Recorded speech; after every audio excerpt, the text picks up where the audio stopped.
Selamat datang di channel Alur Donghua. Sebelum menonton, silahkan subscribe, biar Mimin tambah semangat update-nya.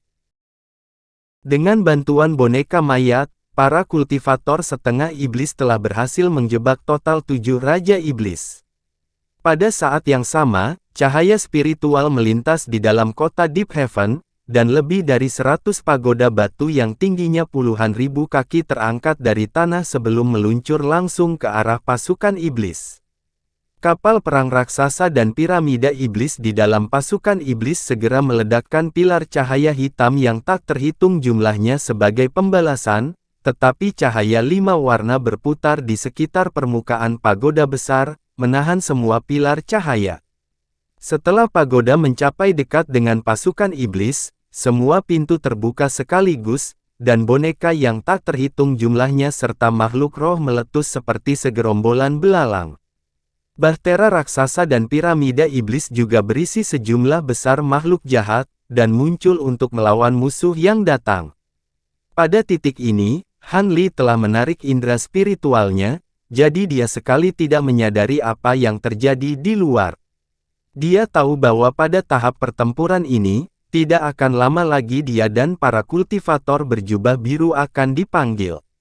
Benar saja, sekitar 1 jam kemudian, suara mendengung yang keras tiba-tiba terdengar dari formasi raksasa di bawahnya, dan semburan cahaya putih dilepaskan untuk membanjiri semua kultivator berjubah biru. Mereka awalnya cukup terkejut dengan ini, dan buru-buru mengeluarkan lencana giok segitiga masing-masing. Cahaya spiritual dengan warna berbeda muncul dari lencana giok ini, membentuk rune ungu yang berputar di sekitar tubuhnya. Hati Han Li tergerak saat melihat ini, namun sebelum dia memiliki kesempatan untuk melakukan apapun, cahaya putih yang memancar dari formasi membengkak secara drastis, langsung memindahkannya bersama dengan 36 orang lainnya. Beberapa saat kemudian, cahaya putih dalam formasi memudar, dan Han Li dan yang lainnya tidak terlihat. Pada saat yang sama, formasi cahaya raksasa muncul dari udara tipis, dan Han Li serta 36 orang muncul kembali di tengah kilatan cahaya spiritual. Posisi di mana para penjaga muncul membentuk formasi yang sangat mendalam di sekitar Han Li dan 4 lainnya. Pada saat Han Li muncul, ki hitam berputar-putar di sekujur tubuhnya, dan dia langsung mengenakan baju zirah hitam. Pada saat yang sama, bintik cahaya biru melintas di sekelilingnya, dan 72 pedang biru kecil ditembakkan dari tubuhnya. Baru pada saat itulah dia mengalihkan pandangannya ke arah 4 orang di depannya, di antaranya adalah pria tua berambut putih dan biksu Buddha Jin Yue. Keduanya memiliki beberapa harta di sekitarnya, tetapi yang satu sangat pucat, sementara yang lain berlumuran darah di seluruh jubahnya. Secara khusus, dada jubah pria tua berjubah putih itu telah robek, dan dia kehilangan seluruh lengannya. Berdiri di depannya adalah seorang pemuda berjubah merah, dan seorang pria kekar berkulit perunggu dengan pakaian kulit binatang. Pria kekar itu memegang gada yang berkilauan dengan api hijau sambil memegang lengan berdarah di tangannya yang lain. Lengan itu tampaknya adalah milik pria tua berjubah putih itu. Ekspresi lelaki tua berjubah putih dan biksu Buddha Jin Yue sedikit mereda saat melihat Han Li dan 36 kultivator lainnya, dan baik pemuda berjubah merah dan lelaki kekar itu juga menoleh ke arah mereka serempak. Setelah melihat Han Li, mata pemuda itu langsung dipenuhi dengan kebencian sementara tatapan berbahaya melintas di mata pria kekar itu. Rekan Taoi Sue Guang, apakah ini orang yang Anda ingin saya targetkan? Basis kultivasinya tampaknya lebih tinggi dari yang Anda katakan, kata pria kekar itu sambil menoleh ke pemuda dengan ekspresi gelap. Sue Guang awalnya cukup terpana oleh basis kultivasi Han Li yang lebih baik, tetapi ekspresi yang tercerahkan kemudian muncul di wajahnya. Ini memang bocah Han itu, tapi dia seharusnya hanya berada di tahap integrasi tubuh tengah. Oh, aku mengerti sekarang, dia pasti yang membuat terobosan itu beberapa waktu lalu. Yakinlah, Saudara Xiong, Dia hanya baru saja berkembang ke tahap integrasi tubuh akhir, jadi dia bahkan tidak punya cukup waktu untuk mengkonsolidasikan basis kultivasinya, itu akan menjadi masalah sederhana bagimu untuk merawatnya. Apakah kamu yakin dialah yang membuat terobosan itu? Jika kultivator integrasi tubuh terlambat lainnya muncul, kamu akan berada dalam masalah besar, kata pria kekar itu sambil menoleh ke Han Li dengan senyum sinis. Bahkan jika ada kultivator integrasi tubuh terlambat lainnya, aku akan mengurus mereka, kamu hanya fokus menjatuhkan bocah Han ini untukku, jawab Sue Guang dengan suara dingin. Hehe. Kalau begitu, aku tidak punya apa-apa lagi untuk dikatakan, serahkan saja bocah manusia ini kepadaku.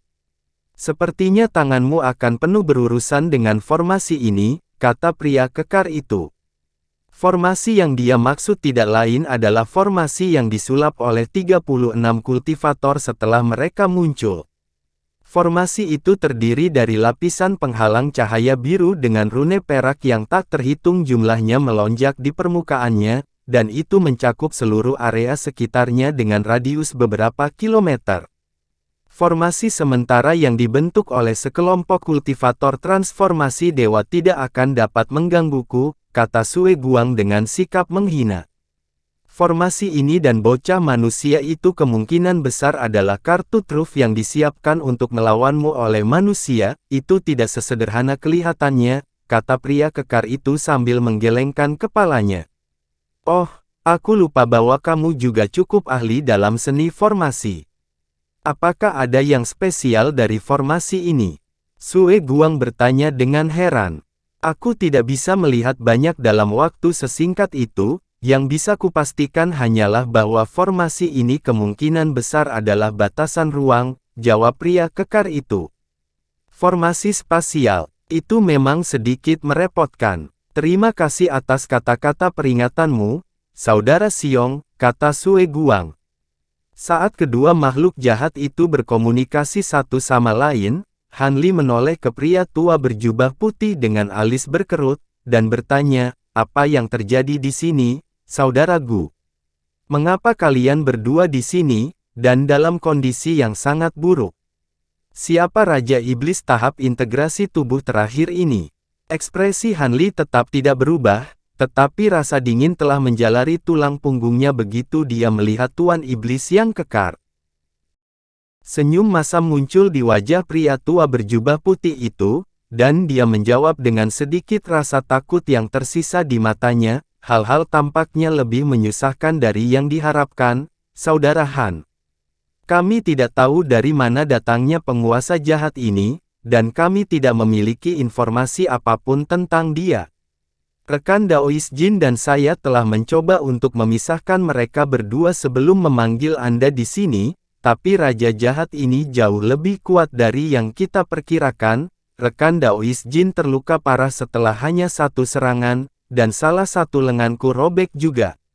Tidak pernah terpikir olehku bahwa akan ada makhluk tahap integrasi tubuh yang begitu mengerikan seperti dia. Guru Buddha Jin Yue mengambil alih dari tempat pria tua berjubah putih itu tinggalkan. Ini hampir seperti dia setengah langkah tahap kenaikan besar. Anda harus berhati-hati, Saudara Han, penguasa jahat ini kemungkinan besar akan jauh lebih sulit untuk dihadapi daripada klon leluhur suci itu. Semua kultivator integrasi tubuh kita dikalahkan dia, termasuk bahkan tetua tahap integrasi tubuh yang telah mengasingkan diri di kota selama ribuan tahun, dan utusan yang dikirim ke sini oleh Pulau Suci, jadi hanya kami yang dapat menghadapi dua makhluk jahat ini. Kalah, pertempuran ini, kita juga akan kalah.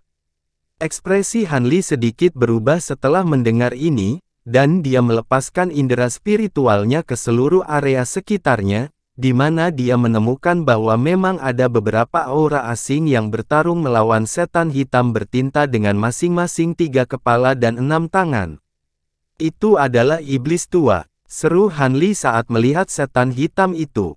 Memang, mereka adalah makhluk jahat dengan garis keturunan jahat paling murni, di basis kultivasi yang sama, setan tua tahap integrasi tubuh ini bahkan lebih kuat daripada penguasa jahat lainnya. Jika bukan karena munculnya setan menakutkan ini, kami tidak akan terpaksa memanggilmu ke sini lebih awal, kata lelaki tua berjubah putih itu dengan ekspresi gelap.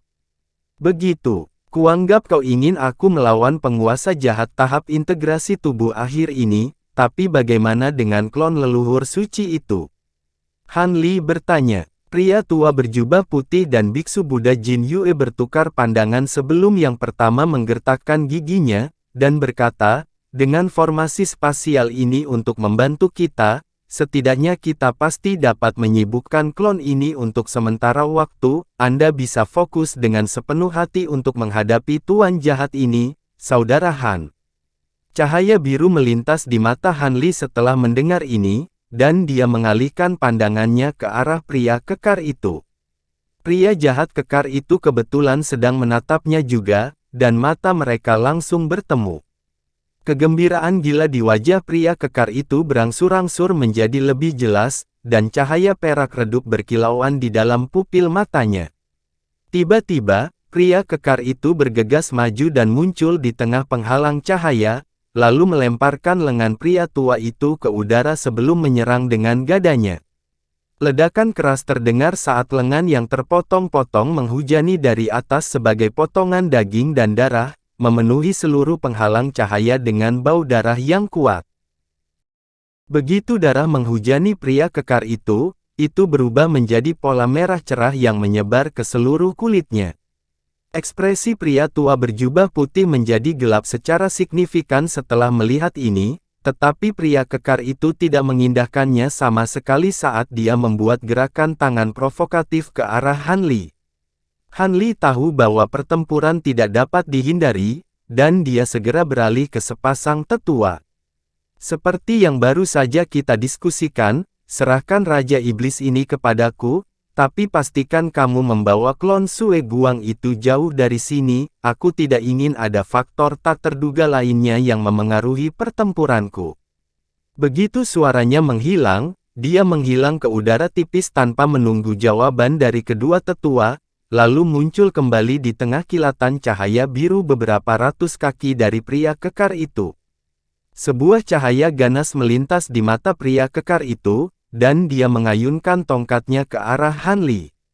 Api jahat hijau di gada menyapu sebagai dinding api yang tingginya lebih dari 100 kaki, meluncur langsung ke arah Han Li dengan kekuatan yang menghancurkan.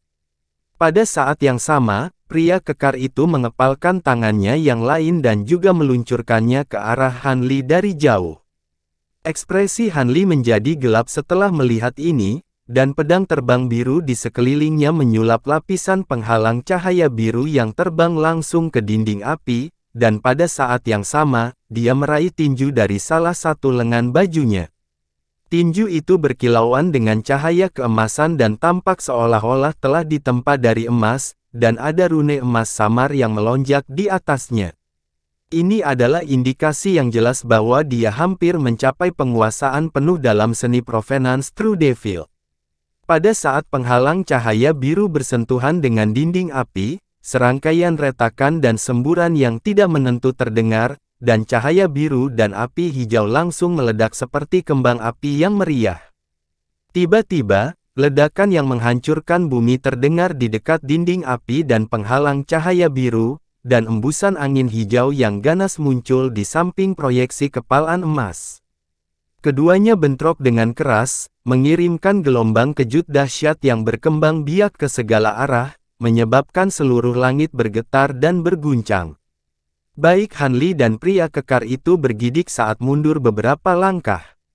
Alih-alih terkejut oleh hal ini, kegembiraan di wajah pria kekar itu semakin terlihat, dan dia mengeluarkan raungan keras saat dia tiba-tiba melemparkan gadanya ke udara, lalu membuat serangkaian segel tangan yang cepat sebelum menunjuk jari ke arah senjata. Api iblis di permukaan gada langsung muncul sebelum berubah menjadi 8 wim api hijau yang menerkam langsung ke arah Han Li. Setiap wim memiliki panjang lebih dari 300 kaki dengan satu tanduk ungu di masing-masing kepala dan api hijau keluar dari mulutnya. Han Li segera membuat segel tangan setelah melihat ini, dan proyeksi pedang biru di sekelilingnya menyatu untuk membentuk pedang besar sebelum menyapu udara. Petir bergema terdengar saat busur petir emas yang tak terhitung jumlahnya meletus dari pedang raksasa. 8 wim yang berapi-api itu langsung diiris menjadi 2 oleh pedang besar itu, kemudian direduksi menjadi api iblis lagi oleh petir emas yang dahsyat. Detik berikutnya, pedang biru raksasa menghilang ke udara tipis sebelum langsung muncul kembali tepat di atas kepala pria kekar itu di tengah ledakan fluktuasi spasial.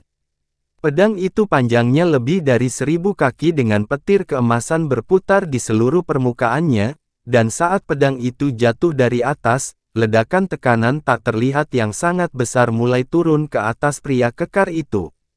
Ekspresi pria kekar itu menjadi sedikit gelap ketika cahaya merah terang tiba-tiba muncul di salah satu lengannya, dan dia menyapu lengannya ke atas untuk memunculkan matahari merah yang menyilaukan. Pedang biru raksasa itu langsung hancur di tengah ledakan yang menggema, dan sepertinya cahaya merah tua ini dijiwai dengan semacam kekuatan luar biasa. Mata Han Li sedikit menyipit saat melihat ini, dan membuat gerakan meraih dengan kedua tangannya. Cahaya biru menyala dalam genggamannya, dan 2 proyeksi pedang biru muncul sebelum digabungkan untuk membentuk pedang biru raksasa lagi. Dia menjentikkan pergelangan tangannya, dan pedang besar di tangannya terbelah menjadi 72 pedang kecil sekali lagi sebelum berputar di sekitar tubuhnya. Pria kekar itu terkekeh dingin, dan cahaya merah menyilaukan di lengannya memudar saat sepotong baju zirah merah aneh muncul di seluruh lengannya. Potongan armor itu memiliki pola rumit di permukaannya yang identik dengan pola merah tua yang sebelumnya terlihat di lengannya, seolah-olah armor itu telah diwujudkan dari pola itu sejak awal. Cukup mengkhawatirkan bagi Han Li bahwa baju zirah yang tampak tidak mencolok itu mampu menghancurkan proyeksi pedang raksasa yang telah dilepaskannya dengan begitu mudah. Tiba-tiba, pria kekar itu menunjuk satu jari ke depan sekali lagi, dan api iblis hijau melonjak sebelum berubah menjadi proyeksi wim iblis berkepala 8 raksasa. Proyeksi besar-besaran mencakup hampir seluruh langit, dan menerkam langsung ke arah Han Li, bertujuan untuk mencabik-cabik tubuhnya. Dalam menghadapi serangan balik yang begitu ganas, Han Li tetap tanpa ekspresi sama sekali dan bahkan tidak bergerak sedikit pun. Namun, pilar cahaya emas tiba-tiba meletus ke udara di belakangnya, dan di dalam pilar cahaya itu ada proyeksi dengan 3 kepala dan 6 lengan. Proyeksi itu mengayunkan 6 lengannya ke udara, dan serangkaian proyeksi kepalaan emas segera meluncur di udara, benar-benar menghancurkan wirem jahat yang mendekat. Cahaya keemasan kemudian memudar, dan proyeksi jahat memperoleh bentuk substansial saat melayang tinggi di atas kepala Han Li, menilai pria kekar di depan. Pria kekar itu awalnya goyah saat melihat ini sebelum sedikit haus darah melintas di matanya. Oh! Tubuh emas ini sepertinya terkait dengan seni kultivasi ras suci kita. Sepertinya aku benar-benar bisa menikmati pertempuran yang bagus di sini. Setelah suaranya menghilang, bola ki iblis hitam pekat yang tak terhitung jumlahnya muncul ke seluruh tubuhnya, dan pola merah di kulitnya langsung mulai bersinar. Setelah ki hitam bubar, baju zirah merah muncul di atas tubuh pria kekar itu. Dia melemparkan kepalanya ke belakang dan tertawa terbahak-bahak saat dia membanting tinjunya ke depan, dan proyeksi jahat yang tingginya sekitar 100 kaki muncul di belakangnya. Setelah itu, pria kekar itu menghilang di tengah embusan angin kencang, dan murid Han Li langsung berkontraksi saat melihat ini saat sepasang sayap transparan muncul di punggungnya di tengah petir yang keras. Dia mengepakkan sayap dengan lembut, dan busur petir perak yang tak terhitung jumlahnya muncul. Setelah itu dia dan tubuh emas Provenance menghilang ke udara tipis. Detik berikutnya, 2 sosok humanoid muncul di dekatnya, dan salah satu memiliki petir menakutkan yang berderak di sekujur tubuhnya, sementara yang lain diselimuti awan ki jahat yang tangguh. Keduanya adalah kultivator simultan dengan keyakinan besar pada tubuh fisik mereka sendiri, dan serangkaian bentrokan hebat pun terjadi. Tidak hanya Hanli dan pria kekar yang terlibat dalam perkelahian fisik, mereka juga saling menyerang dengan harta dan kemampuan yang berbeda, dan tampaknya seimbang. Pria tua berjubah putih dan Biksu Jin Yue sama-sama tercengang dan gembira melihat ini. Mereka sudah memiliki pendapat yang sangat tinggi tentang Hanli, tetapi tidak berpikir bahwa dia benar-benar memiliki kekuatan untuk bersaing dengan pria jahat yang kekar ini. Berbeda dengan kegembiraan di matanya, ekspresi Klon Sue Guang semakin gelap, dan cahaya ganas melintas di matanya saat dia tiba-tiba mengangkat tangan untuk melepaskan sesuatu. Namun, tepat pada saat ini, formasi cahaya putih tiba-tiba muncul di bawahnya sebelum segera melepaskan semburan fluktuasi spasial. Omong kosong. Klon Sue Guang memiliki pengetahuan dan pengalaman dari makhluk kuat tahap Grand Ascension, dan segera mencoba untuk keluar dari formasi, tetapi sudah terlambat. Ruang di sekelilingnya bengkok, dan lingkungan sekitarnya berubah drastis saat dia berada di ruang aneh yang dipenuhi kabut putih samar. Dalam ruang yang sama, lelaki tua berjubah putih dan Biksu Buddha Jin Yue menilai dia dengan ekspresi muram. Kalian berdua berani mencoba dan menghentikanku. Biarlah, aku akan mengurus kalian berdua. Lalu kejar bocah Han itu, kata Klon Sue Guang saat sedikit niat membunuh melintas di matanya yang dingin. Pria tua berjubah putih menoleh ke Biksu Buddha Jin Yue dengan ekspresi tenang, dan berkata, sepertinya kita benar-benar harus memberikan segalanya di sini, rekan Taoist Jin. Jika Anda memiliki kemampuan atau harta yang Anda sembunyikan, sekarang adalah waktu untuk membawanya keluar. Entah dia mati di sini, atau kita yang mati. Tentu saja, aku akan menahan iblis ini di sini bahkan jika aku harus memberikan nyawaku untuk itu. Biksu Buddha Jin Yue berkata dengan tatapan penuh tekad di matanya. Haha, hanya itu yang perlu ku dengar. Lelaki tua berjubah putih itu terkekeh ketika membalik tangannya untuk mengungkapkan sepasang harta karun.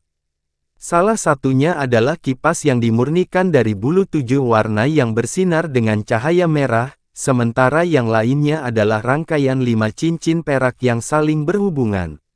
Seven Flame Fan dan Unbroken Rings. Kamu benar-benar menyembunyikan beberapa harta roh yang kuat, kakak Gu. Mata Biksu Buddha Jin Yue langsung berbinar gembira saat melihat dua harta karun ini. Setelah itu, dia menyapukan kasayanya sendiri ke udara untuk melepaskan semburan rune Buddha yang tak terhitung jumlahnya, yang kemudian berubah menjadi 18 proyeksi emas Buddha.